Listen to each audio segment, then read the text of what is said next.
Boa noite. Estamos aqui para dar continuidade às palestras públicas que ocorrem nesta casa todas as quartas-feiras. Quando eu me proponho a fazer uma conversa evangélica para mantermos a nossa doutrina, que tanto nos consola e nos esclarece, acesa nos nossos corações. O tema de hoje foi escolhido no capítulo 12 do Livro dos Espíritos, que trata da perfeição moral. Mais especificamente, nós vamos ver o subtítulo Conhecimento de si mesmo. Quando na questão 919 do Livro dos Espíritos, Allan Kardec questiona: qual o meio prático mais eficaz que tem o homem de se melhorar nesta vida e de resistir à atração do mal? Quem responde é o Espírito Santo Agostinho, que diz: um sábio já vô-lo disse, conhece-te a ti mesmo. Allan Kardec prossegue no seu questionamento. Conhecemos toda a sabedoria desta máxima, porém a dificuldade está precisamente em cada um conhecer-se a si mesmo. Qual o modo de consegui-lo? Santo Agostinho, então, narra a experiência que ele teve quando ainda encarnado na Terra, buscando seu aperfeiçoamento moral. Então ele diz: fazei o que eu fazia quando vivi na Terra.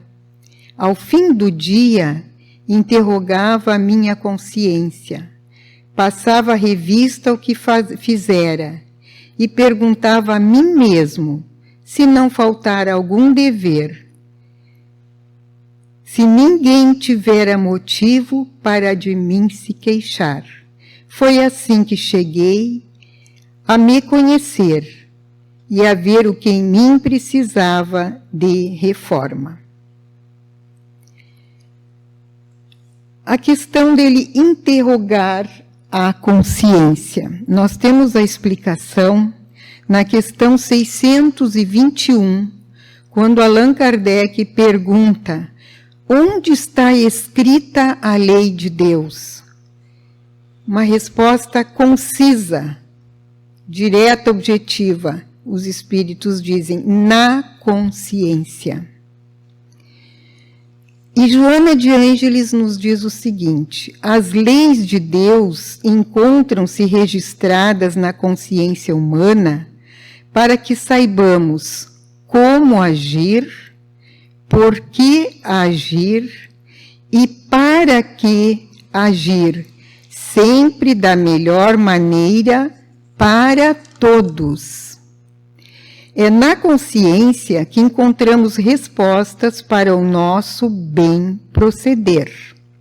Então, aqui nós temos a resposta, porque Santo Agostinho deixou bem claro que ele interrogava a própria consciência.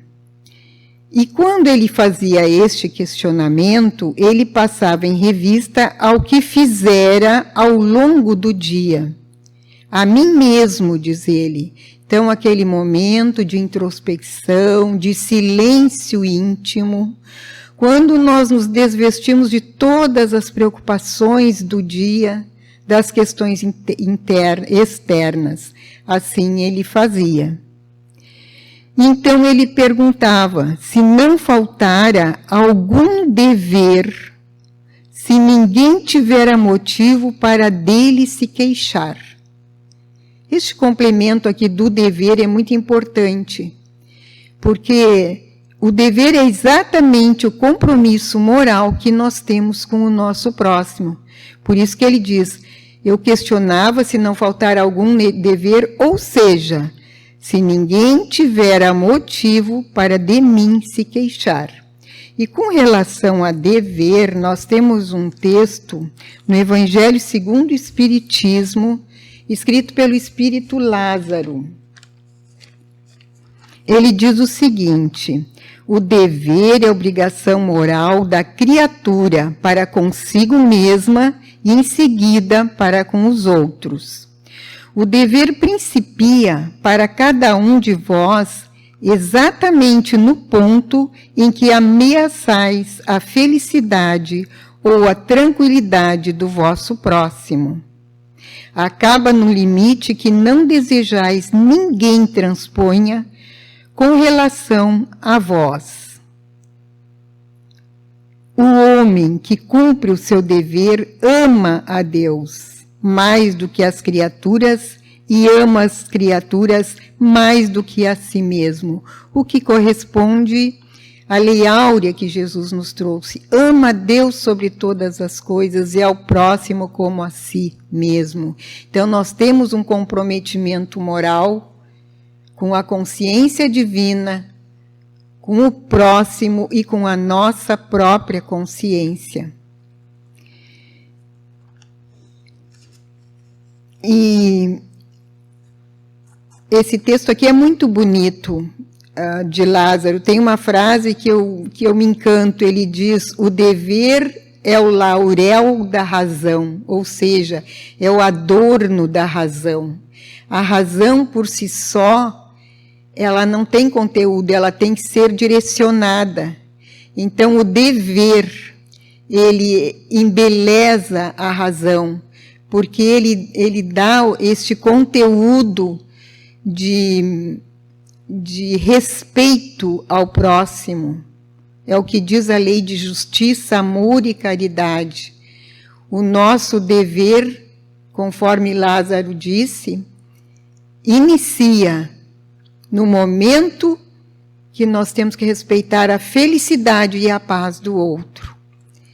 Então, eu achei muito profunda essa meditação de Santo Agostinho, buscando o comprometimento dele com o dever diante do próximo.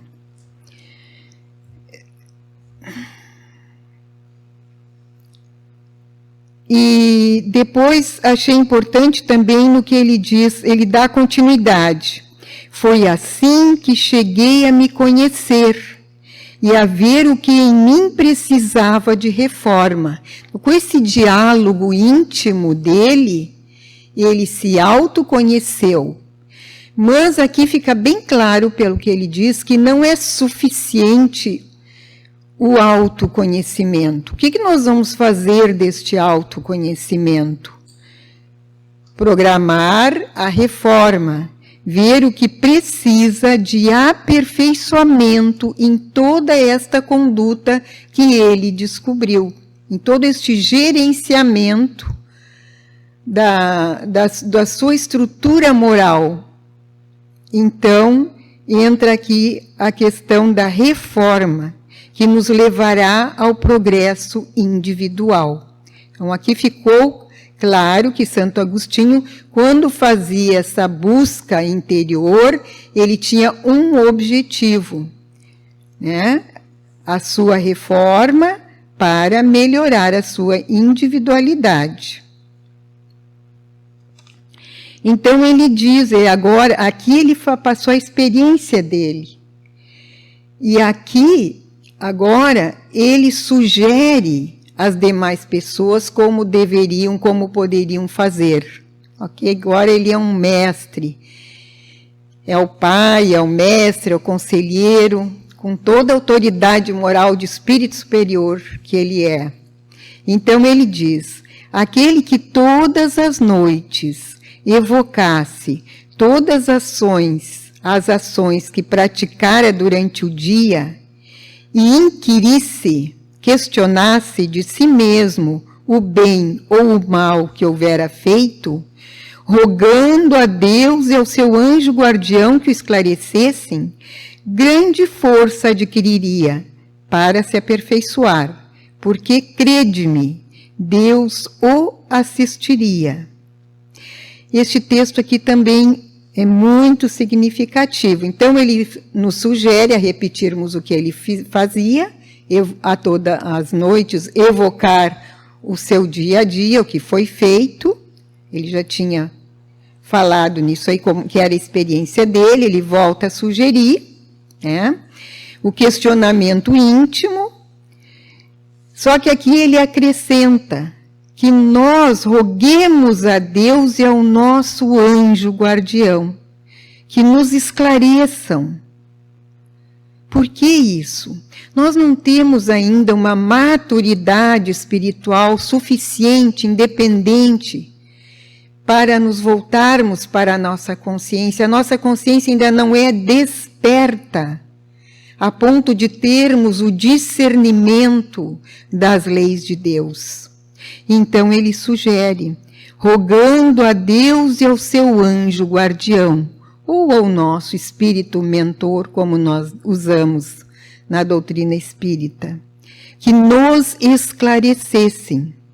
Aqui, então, esse processo do esclarecimento espiritual, que é quando os espíritos nos inspiram, que também a doutrina espírita nos explica, que por inspiração nós somos conduzidos ao bem pelos nossos mentores espirituais. E o que aconteceria se nós pedíssemos esse auxílio a Deus e a nosso anjo de guarda? Grande força adquiriríamos para nos aperfeiçoar. Porque, crede-me, Deus os assistiria. Essa linguagem firme dele nos dá uma certeza que realmente é assim. Se nós buscamos a paternidade divina, nossos mentores espirituais, para nos auxiliarem no nosso progresso moral, a resposta é imediata. Porque nós estamos pedindo para o engrandecimento do nosso espírito, que nos aproxima de Deus. E este é o objetivo da nossa vida. Então ele diz, grande força, ou seja, a coragem, a fé, o desejo de levar adiante este investimento, que nem sempre é tão fácil assim, porque nós temos ainda muitos defeitos para serem aperfeiçoados. E, mais uma vez, eu repito, porque, crede-me, Deus vos assistiria. Esta certeza nós temos que ter sempre, que Deus não abandona ninguém, que Ele está sempre a postos, que Ele sabe tudo o que acontece com cada um de seus filhos, que Ele é misericórdia, amor e providência, para que não nos falte as condições para nos aperfeiçoarmos, progredirmos e nos aproximarmos dele.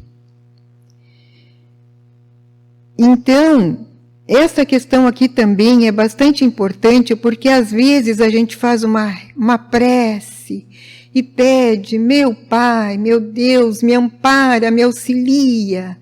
E a gente fica tranquilo. Bom, pedir, está feito, né? E não é bem assim.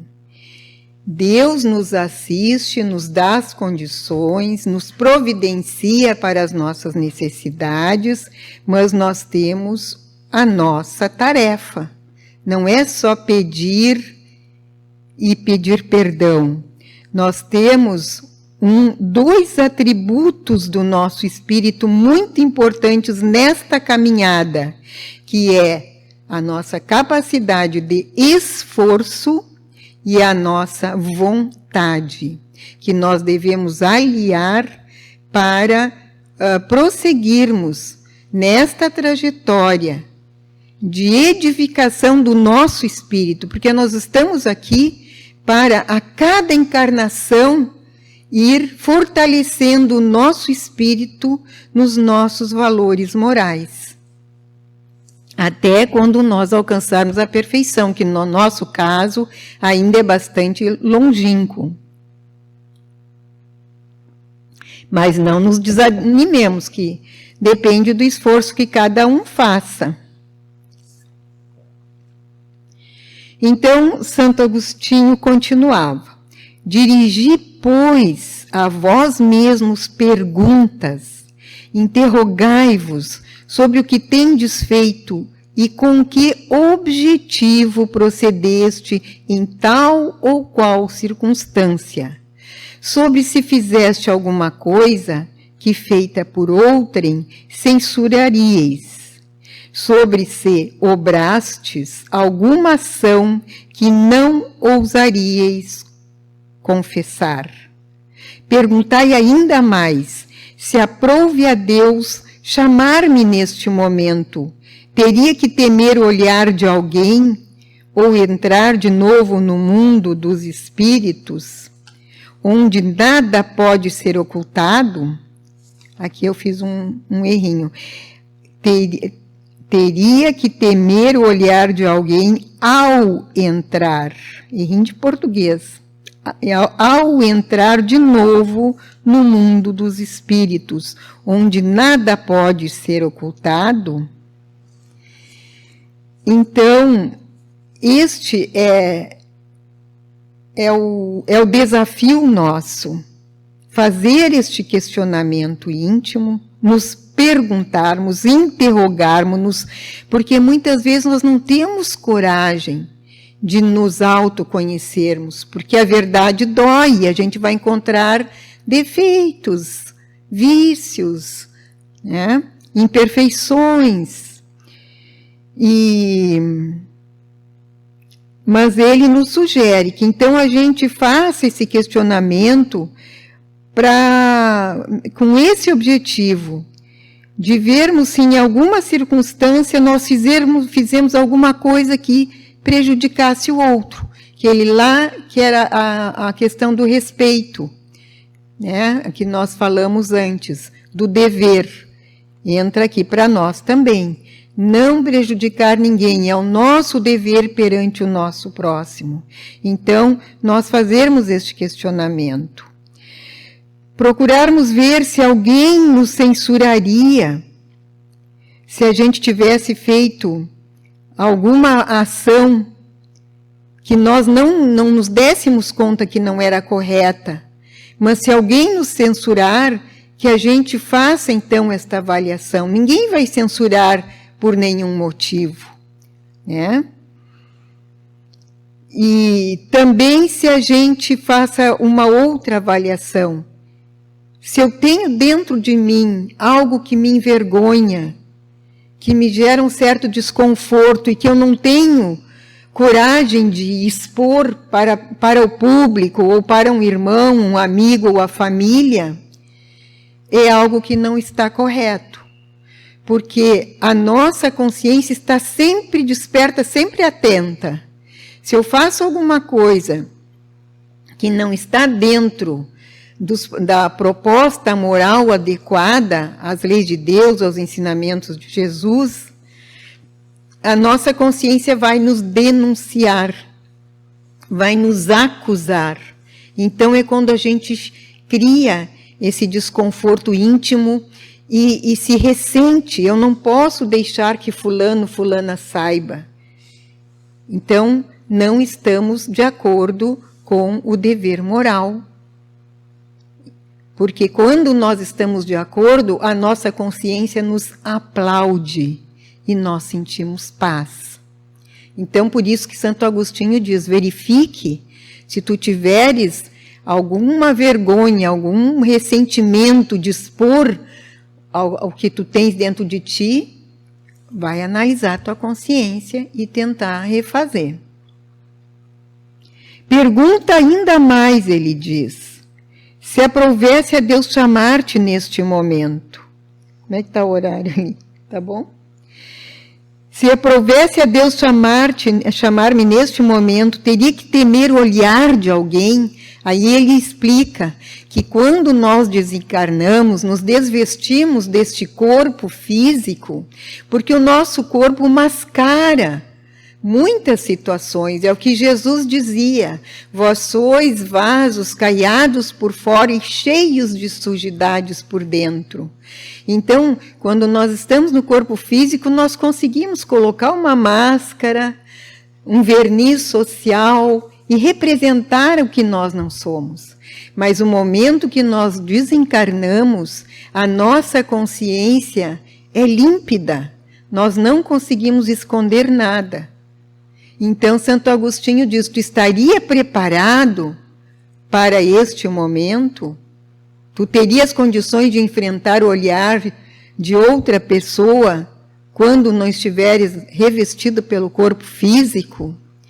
Se a gente achar que não, também tem coisas para arrumar dentro de nós. Então, ele vai nos sugerindo esses questionamentos para nós irmos descobrindo.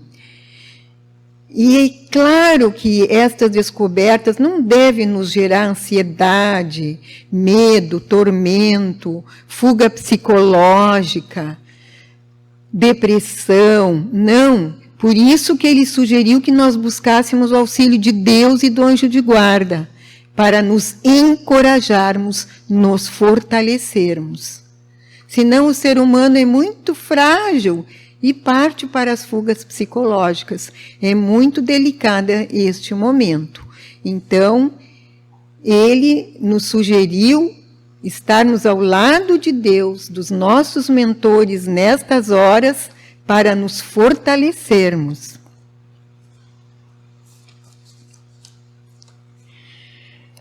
Com relação a esta questão de quando nós estamos sem o corpo físico e a nossa consciência fica plena, seja bonita ou não, na questão 248 do Livro dos Espíritos, Allan Kardec pergunta: o espírito vê as coisas tão distintamente como nós? E os espíritos lhe respondem: mais distintamente, pois que sua vista penetra onde a vossa vista não pode penetrar, nada o obscurece. Por isso, então, Santo Agostinho nos sugere: te imagina só a tua consciência, para não te surpreenderes depois diante dos outros, né? Aí, quando ele diz: examinai o que pudestes ter obrado contra Deus, ter feito contra Deus, né? Então, aqui entra de novo a questão do dever. Naquele texto de Lázaro, no Evangelho, ele diz: jamais cessa a obrigação moral da criatura para com Deus. Esta obrigação moral tem que refletir o esplendor de Deus através de nós. Então, Deus quer refletir as suas virtudes em nós. Por isso que nós temos que sempre ir nos aperfeiçoando, nos melhorando. E por isso que Lázaro diz que jamais cessa a nossa obrigação moral. Porque para nós chegarmos um dia aos pés de Deus, nós temos uma longa caminhada. Então, Santo Agostinho nos sugere, né, que examinemos o que temos feito contra Deus, para podermos também cumprir o nosso dever perante Deus. Depois, o que temos feito com relação ao nosso próximo, que entra de novo o dever, né? Se nós não estamos prejudicando o nosso próximo, se nós estamos barrando o seu direito de felicidade e de paz. E por último, finalmente, como se nós não estamos fazendo nada contra nós. Porque nós temos um dever primordial nesta encarnação de cuidar de nós, da nossa intimidade, de darmos os passos que nos embelezem a alma, que nos fortaleçam o espírito, que nos edifiquem a própria individualidade. Esse termo edificar a individualidade, Emmanuel usa muito, é a construção do nosso espírito, estabelecida nos valores morais que nós vamos desenvolvendo e pondo em prática e vivenciando. De nada vale nós sabermos o que é bom, quais são as virtudes. Nós temos que sentir estas virtudes, temos que vivenciar, nos apropriar destas virtudes. Por isso que é um aprofundamento que nós temos que fazer. Esse questionamento é muito mais profundo do que nós imaginamos. E assim, Santo Agostinho continua nos dando sugestões. Mas nós temos que resumir um pouco o texto. E quem tiver interessado pode buscar no Livro dos Espíritos, na questão 919, estes ensinamentos de Santo Agostinho, que é um ensinamento magnânimo para nossas almas. E o final da fala dele é muito importante, porque ele deixa bem claro que os espíritos tiveram a missão de escrever este livro, o Livro dos Espíritos, com a finalidade de registrar na consciência, na alma e no ser humano a verdade, a certeza da existência do espírito, da vida futura, da sobrevivência do espírito, da imortalidade da alma. Este é o ensinamento que Santo Agostinho diz que coroa, que fecha todo esta descrição de dever de melhoria moral que nós devemos ter. Que nós temos que fazer toda esta trajetória de melhoria moral visando o nosso encontro na imortalidade, na vida futura. Quando lá nós devemos nos deparar com a nossa alma restabelecida, na paz de consciência, de termos cumprido todo o esforço possível para seguirmos os ensinamentos de Cristo, que são a lei de Deus.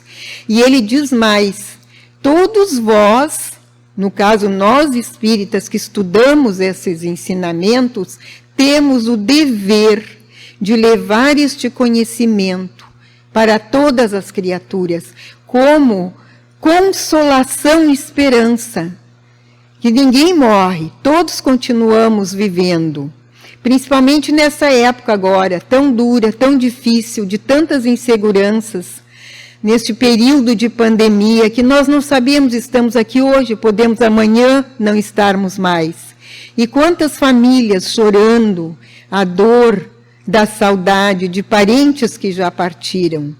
Então tenhamos esta certeza, que ninguém se deteriora junto com o corpo físico. A alma, pelo contrário, ela esplende, ela brilha, ela se revigora. O que fica é o corpo, a alma continua. E tenhamos a certeza de que todos estes espíritos que têm reencarnado durante esta pandemia estão recebendo atendimento espiritual muito amoroso, fraterno e caridoso pelos mentores espirituais, dirigentes da ordem divina na criação. Assim, então, encerramos agradecendo esta certeza que nós levamos conosco, que somos seres eternos e criados por Deus para a felicidade e a paz. Muito obrigada.